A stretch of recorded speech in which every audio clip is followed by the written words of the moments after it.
ఈరోజు మనం చెప్పుకునే కథ మామిడి చెట్టు సోమయ్య.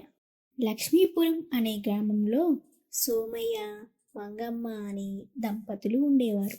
సోమయ్య రోజు అడవికి వెళ్ళి కట్టెలు కొట్టుకొని వచ్చేవాడు.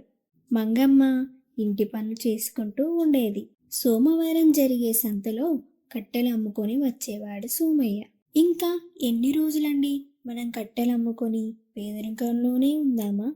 మనకంటూ మంచి ఇల్లు కట్టుకొని మన పిల్లలను పై చదువులు చదివించాలి కదా అంటుంది సోమయ్యతో.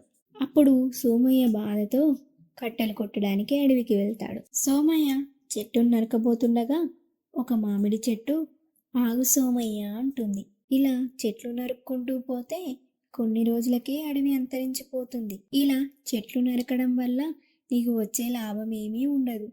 అప్పుడు సోమయ్య, అమ్మ చెట్టు తల్లి, నేను కట్టెలమ్ముకొని బ్రతికేవాణ్ణి. నాకు వేరే పని ఏదీ తెలియదు. అప్పుడు ఆ మామిడి చెట్టు సోమయ్యతో ఇలా అంటుంది. నేను నీకు రోజు కొన్ని మామిడి పండ్లను ఇస్తాను. అవి అమ్ముకొని జీవనం కొనసాగించు అంటుంది.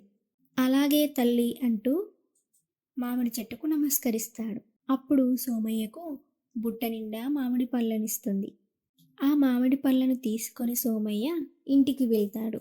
ఆ తర్వాత సోమయ్య, మంగమ్మ ఇద్దరు కలిసి పట్నంకి వెళ్ళి పండ్లు అమ్ముకొని వచ్చేవారు. ఇలా రోజు పట్నంకి వెళ్ళి మామిడి పళ్ళను అమ్మేవారు. అలా చూస్తుండగానే మంచి లాభాలు వస్తుంటాయి. సోమయ్య ఒక మంచి ఇంటిని కూడా నిర్మించుకొని కుటుంబంతో సంతోషంగా ఉంటాడు.